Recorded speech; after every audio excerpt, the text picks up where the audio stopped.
Welcome, everyone, to the very first episode of Call to the Bullpen. I am one of your co-hosts, Jared Silberkleit. And I'm your other, Austin Keeney.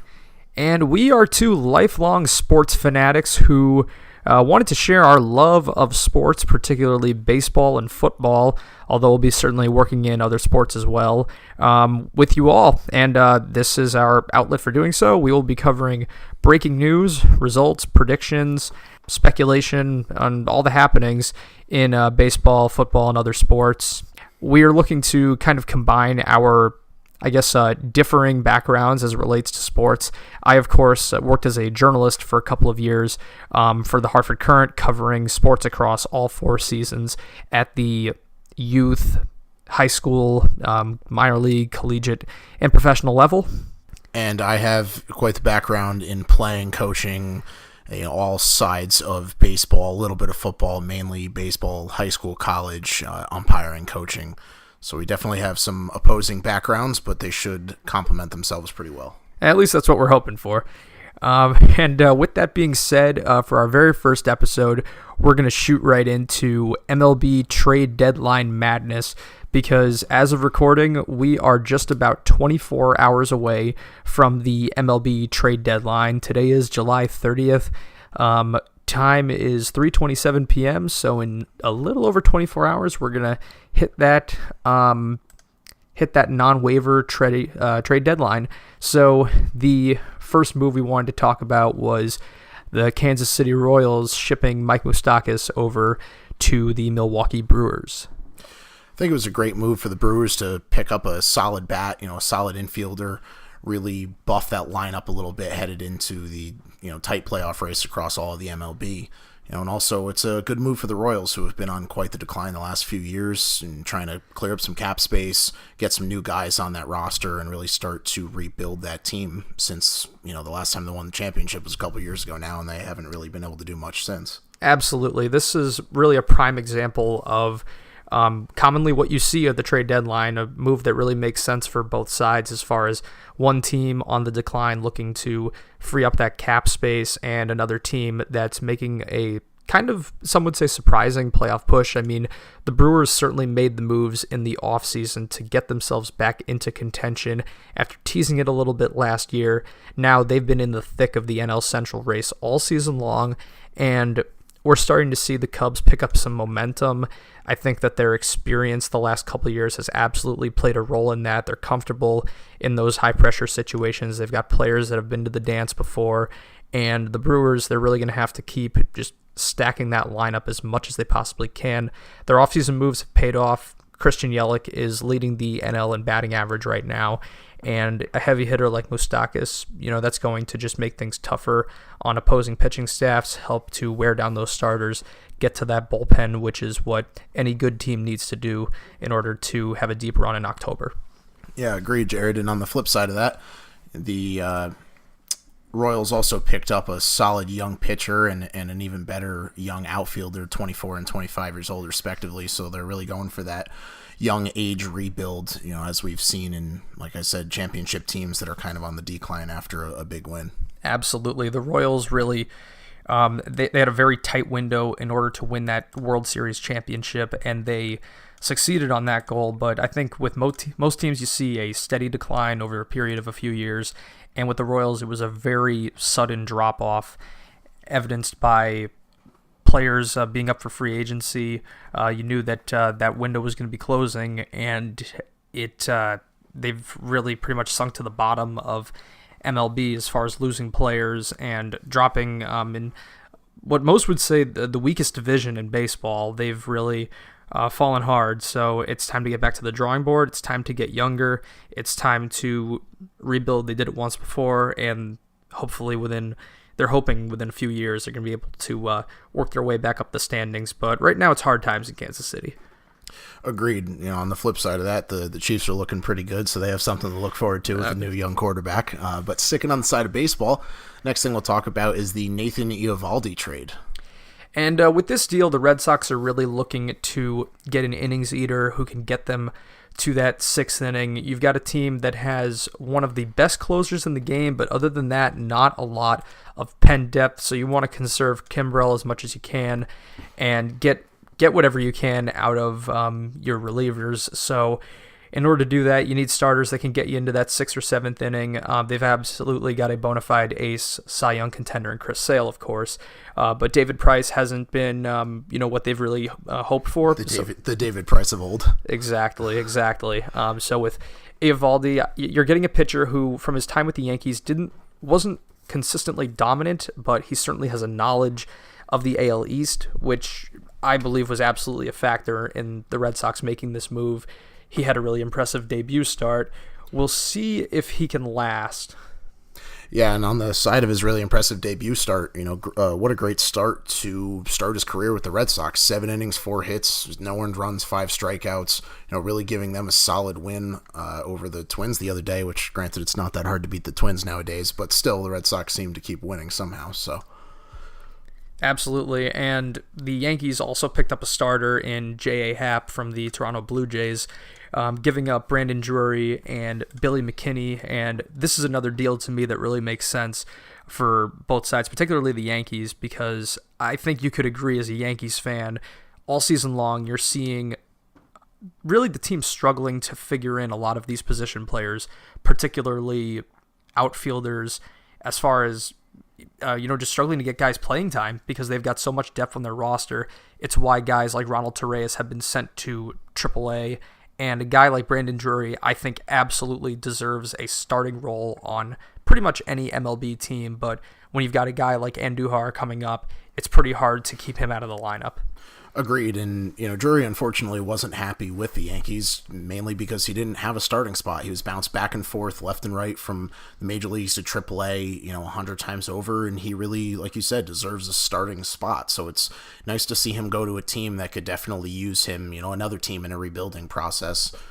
So it'll be a good position for him, and we all wish him the best. Of course, and with J.A. Happ, the Yankees are gaining, again, another starter that has experience in the AL East, another one that they're hoping could be an innings eater, a guy who hasn't exactly been the model of consistency over his career, but he's only a couple of years removed from a 20-win season, and he had a very impressive first start with the Royals, shut him out for the first 5 innings, little hiccup toward the end, but still a very quality start. Yeah, not bad to give up 1 run on 3 hits in 6 innings, so definitely the solid start the Yankees needed. Unfortunately, the bullpen, kind of gave us a little scare at the end of the game there, and we could talk about the bullpen for a little bit with the Yankees if you want to flip the chart here. Absolutely. The bullpen's looked a little scary lately. What do you think about that? Well, I think that when the Yankees acquired Zach Britton, that was another big move recently. I think a lot of people saw it as kind of a move to keep him away from other teams because he was a coveted reliever, a guy who was a closer for Baltimore coming in to be a setup man. You could potentially see him drifting as far back as the 6th or 7th inning when you look at the way that Dellin Betances has bounced back. But when you look at the Yankees, you're looking at a team that has had a lot of the starters throughout the season struggled to make it out of the 5th or 6th inning, and unfortunately that's applied to even Luis Severino as of late. So bullpen depth is really becoming a key for this team. They're almost starting to resemble, in a way, the Indians of 2016, if you remember the way Francona managed his pitching staff as they went on their playoff run toward the World Series.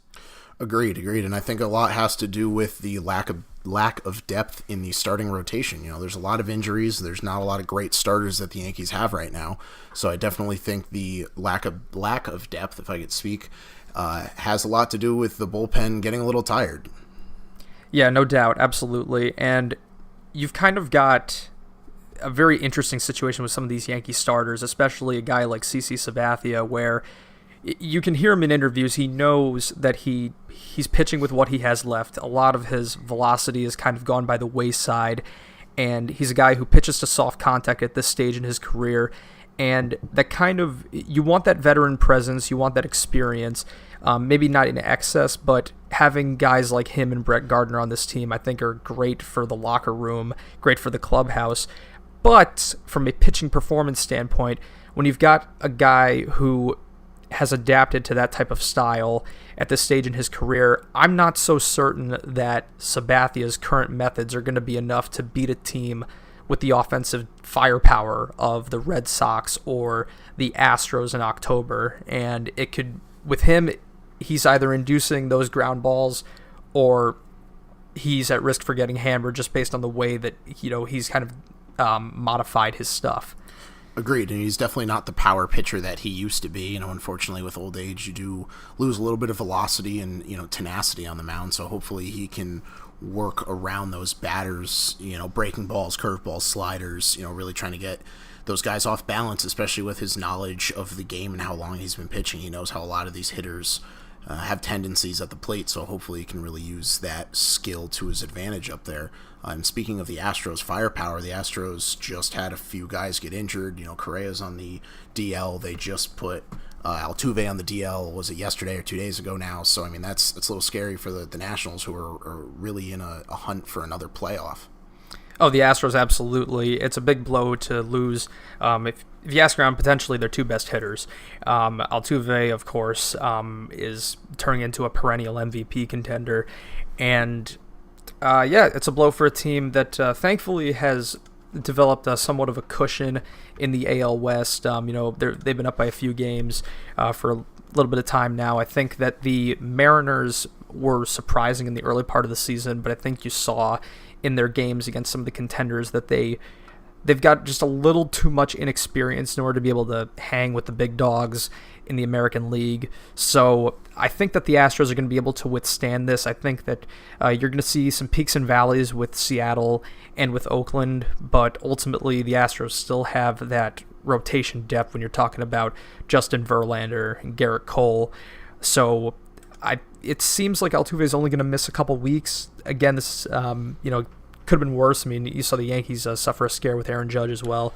But I think both these teams have the lineup depth to be able to withstand that. Agreed. Hopefully they just get their tools back so it can really be a good fight to the finish here, in the AL and the NL. And speaking of the Judge injury, it's definitely a huge blow to that lineup. He's one of the best hitters in the league, if not in major leagues in general. What do you think about the lineup shuffling that they're going to have to do to really pick up from Judge's productivity this year?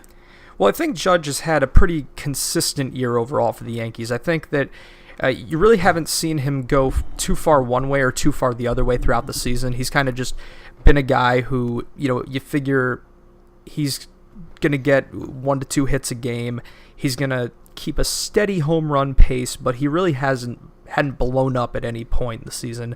Nonetheless, you could argue that he's been the Yankees' one of their more reliable bats in the lineup, especially as far as power goes. Yeah, in July, I think he hit 500 throughout the entire month of July, so that was pretty ridiculous. Right. And Giancarlo Stanton is really starting to come around, and we saw last year he was a big second-half player, and he's really starting to wake it up. We've seen him have a ton of multi-hit games throughout July. It's really been his month to really get back to being the type of player the Yankees expected when they traded for him. But I think that they are making a little bit of a mistake in shifting him up to that 2 spot with Judge out. I think that with Judge out of the lineup, I understood bumping him up to 2 when you've got both of them in there, but I think that Stanton needs to be really where he's been all year, which is that 3 or 4 hole, being right in that sweet spot to be able to drive in those guys that get on base. And what do you think about the Yankees possibly picking up another bat? There's rumors going around the league of Curtis Granderson making his return to Yankee Stadium. What do you think about throwing another lefty power hitter in the lineup to try to make up for some of those home runs that Judge hasn't been able to get while on the DL?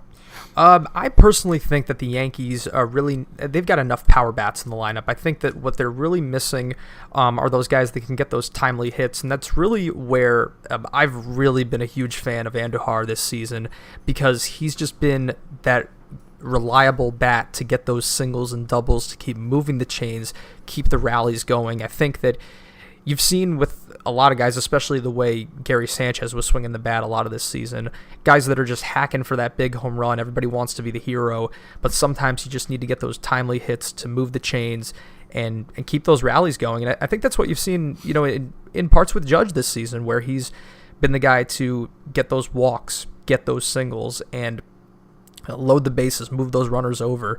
And I think that that's why I was kind of hesitant to, when the Yankees were in discussion, were linked to Manny Machado. I felt that they've got enough home run hitters on that team, and you can only have so many. You can't. It's not a necessity to have every single guy 1 through 9 hitting 30 or more. Yeah, and I mean, look at what the Dodgers had to give up to get Machado. I mean, you're talking about 5 players to get one guy for a few months. I mean, granted, the Dodgers have the money to be able to sign him after the end of the year, and if they talk to him now, maybe they can pull off a big contract, because if there's a team out there that can give him the money that he's asking for, it is the Dodgers. So I mean, if that's their plan to sign him, then I guess it's a good trade. But for the Yankees to give up half their farm system for one guy for 2 months that they probably aren't going to sign in the offseason anyways, or at least I don't think they should or need to, it didn't make sense to put another righty power hitter in that lineup with a lot of righty power hitters already. Absolutely. And I think if you look at the strategic moves that Cashman has made over the last few years, it seemed like leading up to this latest incarnation of the Baby Bombers, the Yankees year by year from 2014 to 2016, it seemed like every year they were shedding more and more veteran salary, to where now you've got CC Sabathia, who's just on a year-by-year basis. You've really only got that one scary contract with Jacoby Ellsbury who doesn't even play anymore. That you're waiting out at this point, and now because he's the only one in that type of situation for you, you've got a lot more wiggle room cap-wise, and the thought of them going after Harper in the offseason terrifies me, because I think that you've got a lot of young players right now who, once it's time to pay Aaron Judge, once it's time to pay Gleyber Torres, you want to put yourself as an organization in a position to do so. I think that these are your guys of the present, and more importantly, the future, and you think about what that's going to cost you. I think why not hang on to those guys, because that's what worked for the Yankees 20 years ago with that late 90s dynasty. Agreed. And, you definitely want to put your players first. I mean, getting a guy like Harper on your team at 24, 25 years old, with at least 15 more years of baseball, hopefully, behind him, it's a big contract to take on, but it's also one of the better hitters, outfielders, and players in the league. Granted, he's got a little bit of an attitude problem, but sometimes that can come in handy with, being a little cocky out there and trying to be better. You always want to try to be better than you were the day before. So, it'd be nice to get a guy like that, but I don't know if it's worth paying him when you can pay, like you said, guys like Judge, guys like Andujar, guys like, Gary Sanchez, if it comes time for another contract, things like that. You want to take care of the guys that are helping you now and keeping you in contention, instead of trying to go out after somebody with a huge contract. And that's the same thing with Machado. Like we just said, it wouldn't have been worth getting him for 2 months and or paying him the money that he's looking for a third baseman when we don't need a third baseman. You'd have to try to get him to go to shortstop, then you're moving Didi away, or you got to have him play third base and you're taking up that position from somebody else who can handle it, and we all know we have a third baseman already.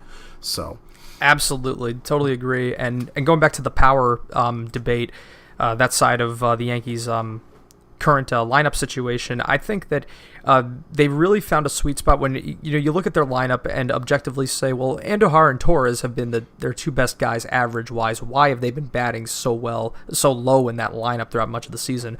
But I think it really adds that balance, because oftentimes it hasn't exactly been what we've expected as far as from the top half of the order. Sometimes they've just been kind of getting those walks and singles, and we've seen the bottom half of the order can create those holes where your heavy hitters haven't driven anybody home yet. You need someone to knock them in now, or at least get those hits to move the chains. And I think that's where Andujar and Torres have come in.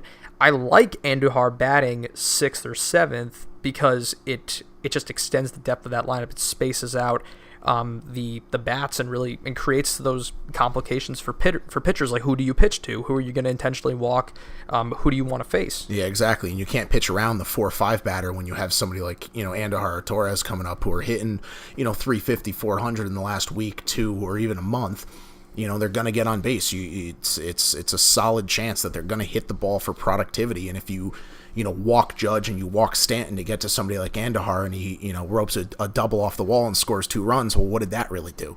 Absolutely. And I was thinking about this other day, what that lineup is going to look like when both Judge and Gary are healthy. I know that Sanchez has had pretty much a nightmare of a season, but let's not discount the fact that this kid is still only 25 years old, and we've seen what he can do with the bat. We know that he's got Hall of Fame caliber talent. So I think not a Hall of Fame caliber attitude, though. He definitely needs to fix that before, I mean, anything. You can't be lackadaisically running out there. I mean, George Steinbrenner's rolling over in his grave watching Sanchez play baseball right now. So it was definitely a bad look for him. I think the Yes Network, especially, they really called him out on that, and they pulled no punches in holding him accountable for the perceived lack of effort. Now, he did go on the disabled list right after the game.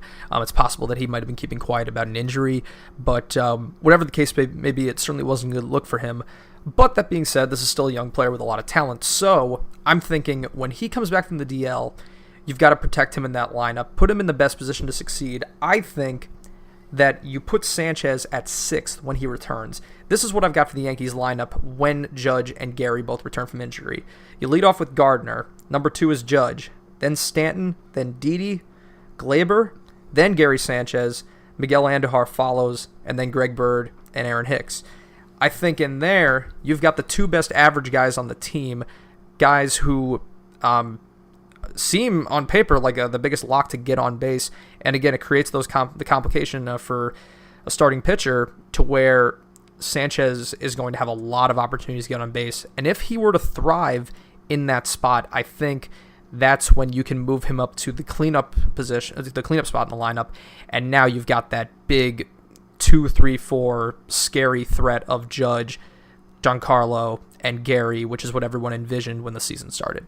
Agreed. And, like you said, if you move him down a few spots and you put him in front of guys that are hitting for big-time average, you can't pitch around, him to get to the other guys, so you really have to throw the ball to him and give him the opportunity to do some damage against these teams. The Yankees, are losing some games that they really shouldn't be losing. We're losing games to the Twins and to, Tampa Bay, and we really need to win these games, especially with the Red Sox, who just don't lose baseball games. There's nobody can do anything to stop the Red Sox from losing a baseball game. They win every single game that they play.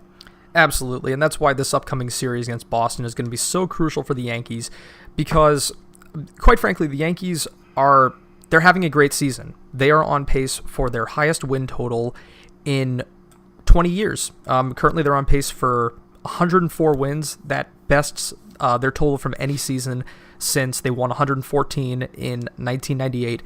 It would be phenomenal if they were in any division other than the AL East, because the Red Sox, they're taking care of their business against the bad teams or the lesser teams, and the Yankees, they take 3 or 4, that's great. The Red Sox are going to take all 4. That's the way it's been all season long. So it's going to come down to the 10 games they have remaining against Boston. Thankfully, 6 of these are within the last couple of weeks of the season, but it's a big one coming up at Fenway this weekend for sure. You got a 4-game set, and you're 5.5 back. This is a great opportunity to make up some ground.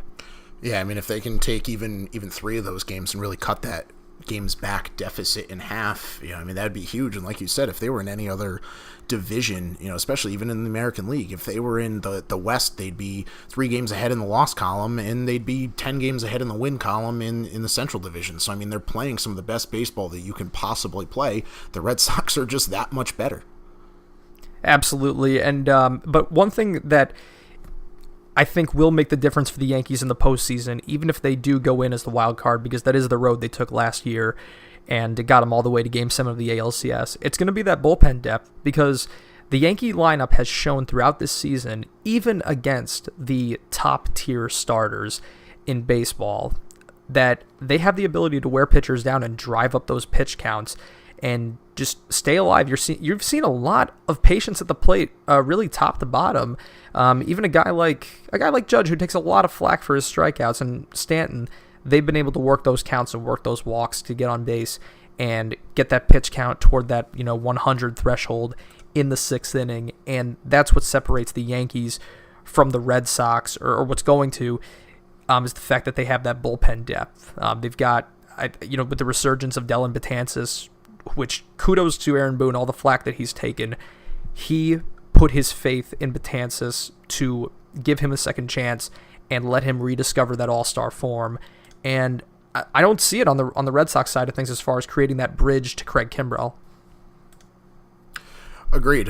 And Let's flip the switch for a few minutes here. We'll go back to the trade talk. What do you think about Cabrera going to the Phillies? I mean, it's a big dump for the Mets to clear up some salary cap. Cabrera was obviously on the block the whole time, but DeGrom's really been the headliner there. And what do you think about Cabrera going and the rumors behind DeGrom, but nothing really happening? I think that DeGrom was kind of a pipe dream for a lot of teams, and specifically fan bases. I think that it's pretty easy when you see a team struggling to kind of point to a coveted player on a team going south and say, oh, they must be available. It only makes sense, so why not rebuild? But I think when you've got Jacob deGrom, who is not commanding a very high salary at the moment for the Mets are the ones who are going to have the leverage in those trade negotiations. This is not a situation the Marlins found themselves in with Giancarlo Stanton in the offseason where they really wanted to unload a big money deal and start from scratch. The Mets really aren't in a sell mode with deGrom, although things are not looking good for the team at all. They're in a position to where they could command a very high price for him, and it's a price that a lot of teams... first of all, we never even received official word that he was available. Second of all, if they were to make that deal, it would have cost the teams a pretty penny. Yeah, I mean, it goes back to what we said about Machado and, getting 5 guys for Manny Machado. It would have been close to the same for deGrom, if not more. I mean, he's definitely one of the best pitchers available, if not one of the best pitchers in the major leagues right now, behind Verlander, Sale, and a couple other guys. But he's right up there with, Cy Young caliber pitchers, and especially with the rumors with the Yankees to be giving up prospects like Sheffield and possibly even Andujar and Clint Frazier. I get getting rid of Drury and some of those other guys, but to give up 3, 4, 5 guys that are potential huge starters in the next couple of years on the Yankees for one guy for a couple months, it just doesn't make sense. And look at the flip side for Mets fans. It's not always just what your team wants. We're both Yankee fans, and we can say, oh, well, we should get deGrom because we're Yankee fans and we want deGrom, we want the best. Does it make sense for the other team, or does it just make sense for us because we want to win? If you're a Mets fan, why would you want to give up the best pitcher that is in one of the best pitchers that's in the entire major leagues? I mean, it just doesn't make sense to give him up for nothing. We're not going to give him a Rosenbag for Jacob deGrom. It just doesn't make sense for the Mets to do. They have control of him, and, it's not that he's not happy there. I mean, yeah, nobody's really happy with the Mets because they don't win too often, but if they just keep giving up their best players for nothing, they're never going to win. So it doesn't make sense on the flip side of things just to give up one of your best players for nothing. Absolutely, and I could certainly see deGrom being moved in the coming years, especially if things continue on this downward trend, because the Mets are really lacking. First of all, they're lacking the ability to stay healthy. Second of all, they're really lacking in that lineup depth as a result of those injuries.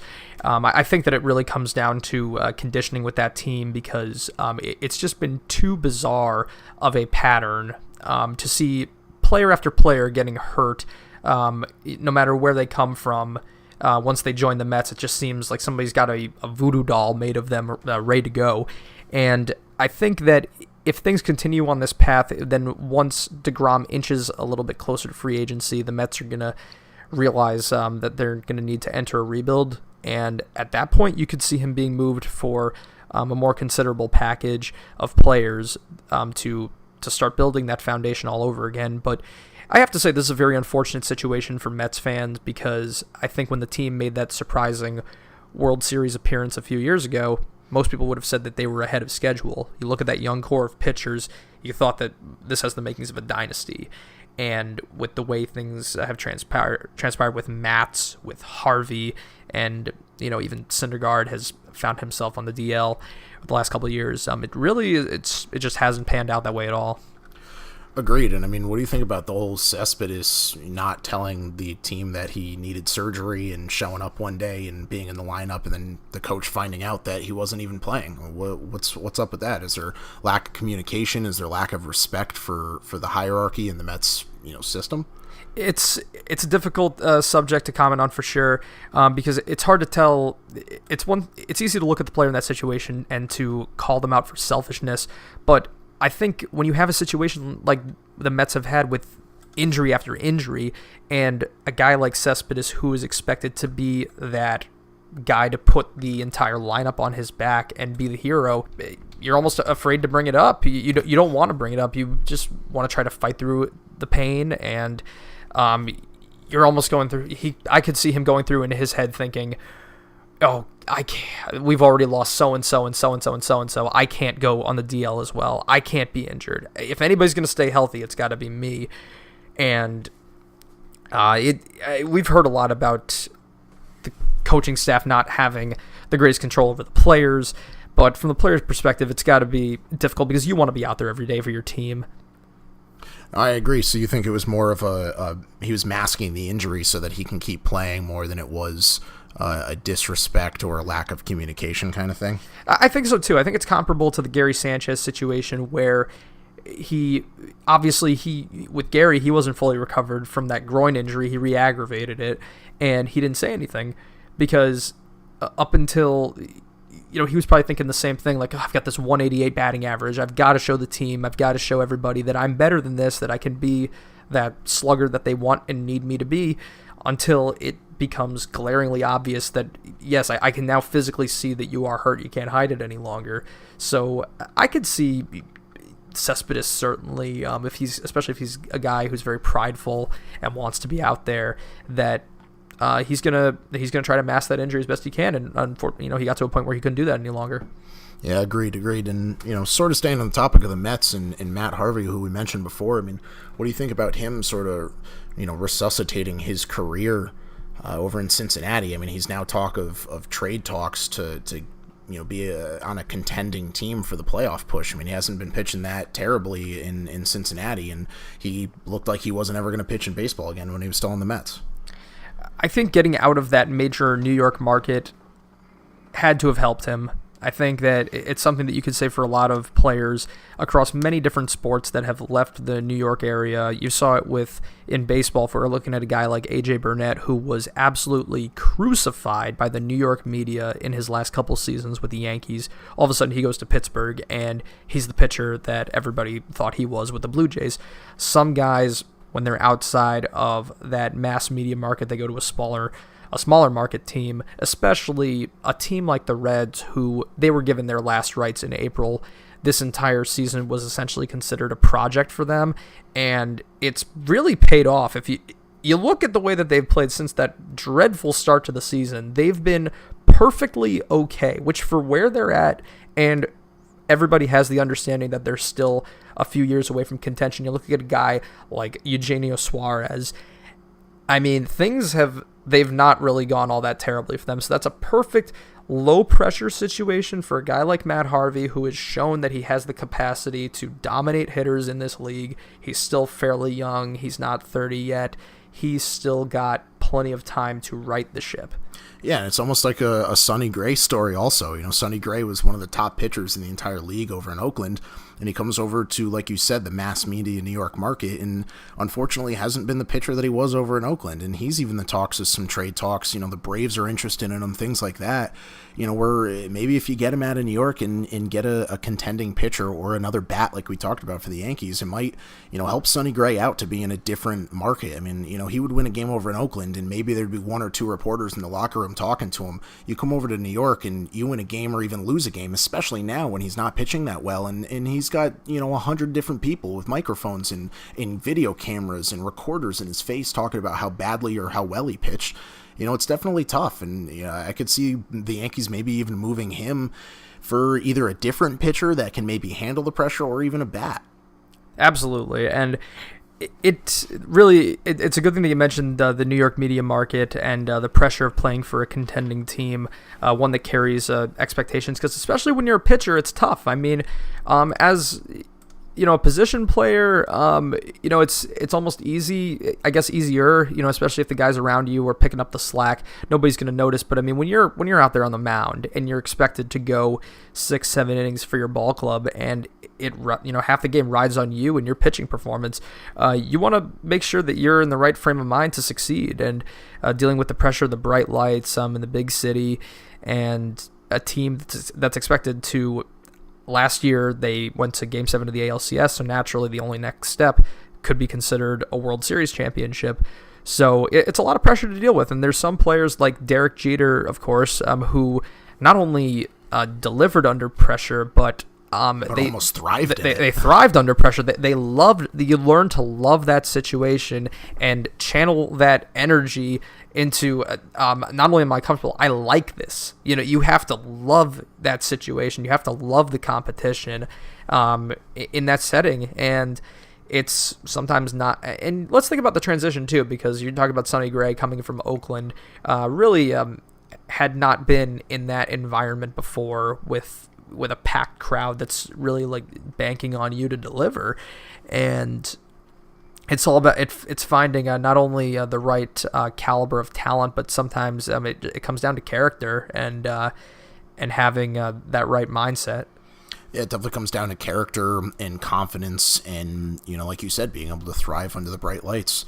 It's tough for somebody to come over here who's pitching very, very well and, almost having an expectation to be held to a higher standard when they get here. You were, all right, Sonny was one of the best pitchers in the major leagues when he was over with Oakland, and they, everyone expected him to come to New York and continue down that same path. I mean, we wish he all had, and maybe if the Yankees keep him, we hope that he continues to, pitch well and maybe get back to the caliber that he was with Oakland, but it might be time for him to, ship out back somewhere else and get the Yankees really a contending pitcher or a hitter to make up for the Aaron Judge injury. Flipping the script, maybe going down to AAA a little bit, or even some prospects. What do you think about Vlad Guerrero Jr.? Have you seen him play? And the rumors of maybe him coming up to the major leagues, and he was just promoted to AAA. I mean, what do you think on that? I think Vlad Jr. at the very least is going to be a September call-up. It's definitely looking along those lines. I mean, that right there is your future. You saw he had an absolutely killer spring training. The Blue Jays are a team that, again, they missed their championship window. It looks like, unfortunately, they're starting to deal with the age factor of their players, and you're kind of getting back to the drawing board a little bit. They've just always seemed to have battled inconsistency over the years, and they did put it together for a brief period, 2014, 2015, being able to make those ALCS appearances, but. Now a guy like Vlad Guerrero Jr. could be your guy to build around for the next several years, potentially 10 to 15 years. And you're going to see, I would be very shocked if he doesn't get some major league action in September. Just after what we saw in spring training, I was thinking, throughout their middling first half, when are we going to see this guy? When are we going to see this guy? And yeah, the promotion to AAA, I think, is a good sign that that's coming. Agreed. And speaking of promotions, what do you think about Justice Sheffield? Do you think he should be called up this year, or he still needs a little bit more time to grow as a pitcher? Sheffield is looking like he needs a little bit more seasoning. I think that the Happ trade has bought him that time. I think that next year's spring training is going to be big for him. I think that especially getting a guy like Happ when you're obviously looking ahead to October, a 4-man rotation. I don't see Sheffield as a need right now, even though the argument could have been made when Montgomery and Tanaka went down. But especially if Tanaka is able to rebound, and I think you're already seeing the signs with that complete game shutout that he just threw, that last year he was absolutely a second half pitcher and turned in several quality postseason starts. He could be gearing up to do that once more, and then you get Severino back on track. You get what you can out of Sabathia. He's a guy that you want on the hill in October due to his experience, and then if Happ can be your 3 starter, your 4, then you're pretty much set, and then you've got the pen depth. You don't need to bring in a guy like Sheffield prematurely into this kind of situation. I do think that next year's spring training is going to be big for him. I think that he's a guy who I wouldn't be surprised to see earn a roster spot. Agreed. And, the pen depth is definitely a big thing for the Yankees. They have one of the best bullpens that I've ever seen the Yankees have, if not ever. I mean, they have a phenomenal bullpen with Chapman and, the recent pickup of Zach Britton. So, now talking about the National League side of things, I think that as we look ahead, I guess, a little bit to October, the American League is pretty much set in stone almost. We know who the playoff teams are going to be. Maybe that second wild card is a little bit up in the air between Oakland and Seattle. But for the most part, we know that we're going to get Yankees, Red Sox, Indians, and Astros for sure. But on the National League side, it's very, very up in the air right now. And especially when you look at teams like Philadelphia and Atlanta that have surprised people, but due to their inexperience, what are you expecting out of them as far as putting together a postseason run? I mean, putting together a postseason run, I mean, they either need to keep doing what they're doing or pick up, another guy to really help out. I mean, like I said before, Atlanta's talking about possibly bringing in Sonny Gray. I mean, that would be a huge addition to that pitching rotation to really put them ahead of the pack in that Eastern Division. I think the Nationals maybe have a chance if they really start to pick it up. But I mean, they're almost written off at this point. So I think that Eastern Division is going to be, like you said, between Philly and Atlanta, and the couple additions that Philly's made will definitely help. I think Atlanta really needs to pick up another weapon, especially on the pitching side of things. Sonny Gray would be a great addition. I think that Cabrera was a great pickup for Philly. Their lineup has arrived, some would say a couple of years early. The way that Hoskins has played, he has been extremely impressive. And then you go with Carlos Santana and Franco Herrera. They've really got a lot of lineup depth there. They got a lot of power in there. And Aaron Nola has been probably the most surprising ace pitcher of the year. I mean, I don't think anybody expected him to challenge for the NL Cy Young, but here we are, and he's sitting at a 2.42 ERA at the end of July. So he's been great for them, and you're looking. I mean, you're obviously looking at a glaring weakness in bullpen depth, but other than that, things have pretty much. You can't ask for much more as a Phillies fan.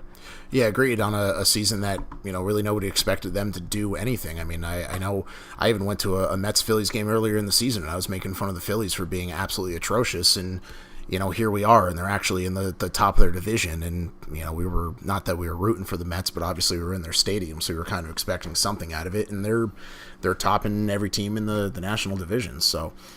And depending on how the chips fall in the National League playoffs, it wouldn't surprise me at all to once again see a Cubs-Dodgers NLCS based pretty much on just their veteran experience. And you look at these other teams rising up, and although Milwaukee's considerably beefed up as far as their lineup power, do they have the pitching to withstand what's to come in October? I'm not so sure. But the Cubs and the Dodgers, you've got players that have been there before, although the heavy hitters over in LA have not been who we would have expected. We saw the drop-off that Cody Bellinger, he's really gone through a sophomore slump this season, but it's been Max Muncy, and it's been a resurgent Matt Kemp for LA. Yeah, agreed. And on the side of the Cubs, I mean, they definitely have some other work to be done there to really get back into. Not get back into contention, but really to contend with the Dodgers. I mean, especially with the Machado pickup. Like you said, the power hitters have been kind of unexpected from LA. Their top guys really not performing to the caliber that everybody thought they could. So for the Dodgers to pick up Machado really brings them up above the Cubs. With some of those Cubs pickups are going to help out. And hey, at least they're having fun over there. Did you see Rizzo get out on the mound and pitch for the first time? He's been trying that for 6 years, and they never let him out there. And he faces one batter. He's got the lowest ERA in the MLB right now. Right. I did see that. And, why not? Cross it off the bucket list. Cubs are trying to get back to that World Series, and got to keep the mood light in the clubhouse. So on that note, we're going to close out the baseball talk and segue into football because for both of the New York teams, they have signed their first-round draft picks to very lucrative rookie contracts. I'm talking, of course, about the Jets and the Giants. The Giants, of course, signed Saquon Barkley, 4 years, $31 million. And after a brief holdout, Sam Darnold and the Jets came to an agreement, 4 years, $30.2 million, which includes a $20 million signing bonus. Yeah, and Saquon also got just about the same signing bonus at 20.76 And, I wish I had that contract. He gets 15 mil right off the bat, and then the rest in about, 2 or 3 months now. But must be nice getting a $15 million signing check right off the rip there. And the Jets, of course, have been down this rabbit hole before as far as a good draft pick where they're hoping to get that franchise quarterback. And sad as it sounds, the closest that they may have come over the last 20 years might have been Mark Sanchez. And do you think that Darnold is the guy that they've been looking for after all these years? Do I think? I mean, I hope so for Jets fans' sake. I mean, if I knew that answer, I'd probably be in a different seat than I am right now. But I hope that he is. I mean, they're spending a lot of money on a guy that they've only really seen play in college, and we all know how some college quarterbacks can be once they get to the NFL. I mean, there's some guys that aren't the greatest college quarterbacks ever, and they come out being some of the best in the NFL, and vice versa. He was one of the top quarterbacks, if not the top, and who knows? I mean, only time will tell, and let's hope for the Jets' sake that he does come out gunslinging and has a great rookie season and maybe leads them relatively close to the playoffs, if not all the way there. Well, Darnold's caught some flack for his mechanics, particularly a very sloppy windup, but he was considered to be, some would say, the most NFL-ready quarterback in this year's QB-rich draft class. And one thing that's obviously been heralded about him is his accuracy in conjunction with his footwork. When it's clean, he's been considered to be pretty automatic in college, and the Jets obviously have high hopes with this guy. They think that he's going to be that dynasty quarterback that's going to take them to where they need to be, and for the next, they're hoping 10 to 15 years. And on the other side with the Giants and Saquon Barkley, this is a team that has been missing a reliable running game for years. And not only that, but Barkley is a guy who they feel fits into their offense so well, as far as not only being a guy hand the ball off up the middle, but they think that he's going to be a reliable receiving option out of the backfield and make the offensive line better, make his fellow receivers better. Agreed. And, especially receiving out of the backfield. I mean, there's a lot of talk about him being one of the best receiving running backs out of the backfield, and that'll be huge for, Eli Manning. He hasn't had that weapon to, dump out some of these checkdowns to, or even just some wheel routes, things like that to get some extra yards. He's just been trying to gunsling down to his wide receivers the last couple of years, and especially not having a running game, there's been zero success in that. The Giants have also been beefing up their offensive line, so hopefully with protecting Manning a little bit longer, giving him that extra step in the drop or even an extra second or two in the backfield to really figure out exactly what the best route for that play is, and then having the option to dump it off to Barkley as a fifth wide receiver or fourth wide receiver. I mean, it's a huge addition to the Giants offense. Yeah, and the great thing about Barkley is that although they're certainly looking for him to carry the load, running the ball, I think with the way this offense is set up, with the amount of receiving options that you have there, you can have Barkley not be a back by committee, but still not have to depend on him for 30 carries a game like the Cowboys have done with Ezekiel Elliott, simply because he's a guy who, as I mentioned a few minutes ago, they really feel can make the entire offense better and set up, like you were talking about, those plays downfield. Because if you look at Eli Manning's career, the most success that he's ever had throwing the ball has always come from establishing the ground game first and setting up those deep play action passes, whether it was to a Plaxico Burress, whether it was to a Hakeem Nicks, a Victor Cruz recently, and Odell Beckham. And the great thing about Beckham is with his speed, if he comes back this season as healthy as they expect him to be, as healthy as he says he is, he's had that ability to, we've seen, overcome the offensive line's deficiencies, as far as the fact that with the Giants' struggles in pass protection, it's left Eli Manning with little time to throw the ball. And Beckham, not just his speed, but the way that he runs, he's been able to turn those 10 to 15 yard pickups into 30 to 40 yard gains. We've seen at times just in his route running. And when you add in, if you have an effective play action in conjunction with that, it's going to just open up big things for him. It's going to open up big things for Sterling Shepard. And the Giants offense, this could finally be the year that it delivers at the level that really people have been hoping for ever since Beckham first joined the team. Agreed. Yeah, I mean, we definitely need that caliber of Odell Beckham to come out. I mean, he's one of the best wide receivers in the league, and if Eli Manning has that option along with the Barkley option in the backfield, it definitely could be a playoff contention year, hopefully, for the Giants. Me being a Giants fan myself, I definitely hope for it. What do you think about his contract talks? I mean, you think the Giants will end up signing him again, or you think they'll let him go after this year? It seems like if you listen to interviews with John Mara, he's absolutely committed to locking up Odell Beckham. They know that he's their franchise player, that he's the most talented on the team, and then they want him to be a Giant for life, and I'd be very surprised if they didn't lock him up to a long-term deal. But his attitude, both on the field and off the field, has been a concern. It just seems like, it seems more often than not, when you get these really talented wide receivers, there always seems to be the prima donna aspect that you have to deal with as well, apart from guys like, sometimes you get guys like Larry Fitzgerald who are upstanding NFL citizens, but other times, you get down the Terrell Owens, Des Bryant, Odell Beckham route, where the ego's been a factor, and some of his antics as far as excessive celebrations or roughing penalties have cost the team in recent years. And it's my hope that with hopefully a reinvigorated team culture and more disciplined structure. This is something that I think they sacrificed big time when they gave up Tom Coughlin a few years ago. When you reinstill that discipline, you've got guys in there like Pat Shurmur, who are just committed to serious football play, and they've got that experienced veteran football mindset. He knows how to wrangle a team, wrangle an offense. I think that this new revamped commitment to excellence, I think, will hopefully rub off on him, and knowing that these games are once again hopefully going to count for something will make him turn the other corner. Agreed. I mean, I definitely hope they lock him up for a long time. Like I said, he's one of the best wide receivers out there, so we'll see what happens with that.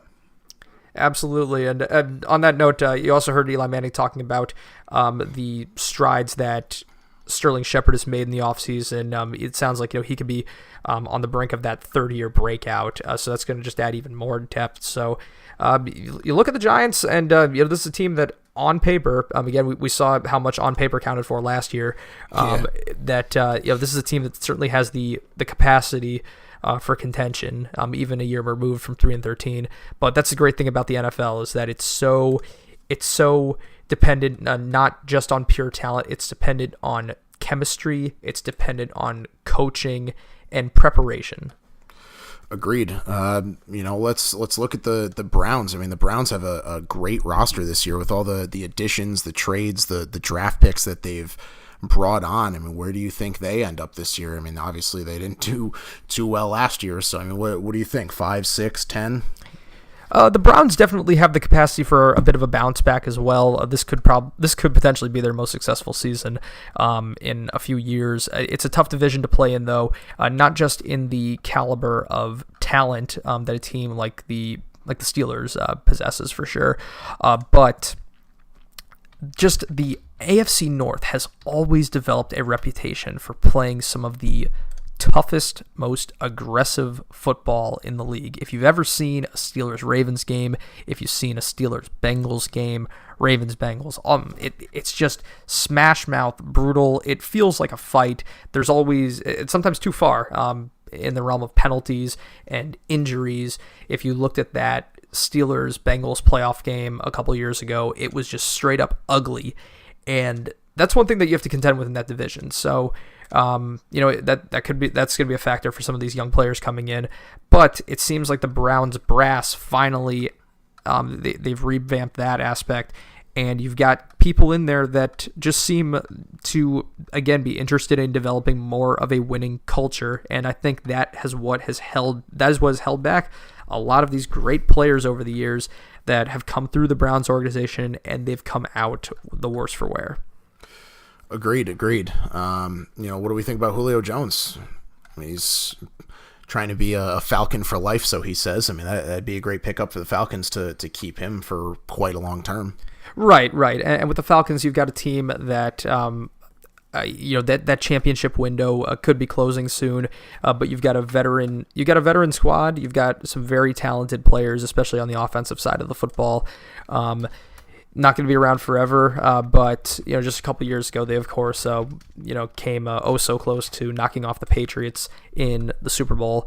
So this is a team that's thinking about winning now, and Julio Jones has of course been one of the best wide receivers, some would say top 5 in the league throughout his entire career. So you got to figure that he's going to figure in heavily to the Falcons' championship aspirations. All right, guys. Well, thank you for joining us on our inaugural episode of Call to the Bullpen.